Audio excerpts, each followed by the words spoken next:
తిరుమలలో మొన్న దర్శనానికి వెళ్ళేటటువంటి వాళ్ళు తిరుపతి దగ్గర ప్రాణాలు కోల్పోయిన తర్వాతన ఆరుగురు ప్రాణాలు కోల్పోవడం, దాదాపుగా 50-60 మంది వరకు గాయపడటం, ఆ వ్యవహారం ఓ పక్కన ఇంకా చర్చ సహజంగా నడుస్తుంది. ఈ సందర్భంలో తాజాగా 2 సంఘటనలు చోటు చేసుకున్నాయి.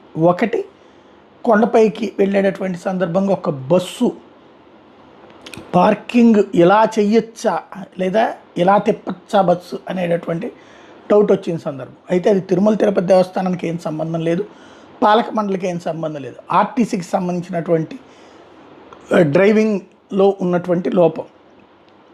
ఒక ప్రమాదం జరిగింది, సరే దాన్ని మళ్ళీ బస్సుని దారి పెట్టి దానివలన దాదాపు 2-3 గంటల పాటు, ఎందుకంటే అట్లా స్ట్రక్ అయిపోతే ట్రాఫిక్ ఆ రూట్లో ఘాట్ రోడ్లో ఒకటి యాక్సిడెంట్ జరిగిందంటే మొత్తం ట్రాఫిక్ సమస్య అవుతుంది. అక్కడ ఒక సమస్య ఎదురైంది. మరొక వైపున టిక్కెట్ల కౌంటర్ దగ్గరన తేడా వచ్చింది.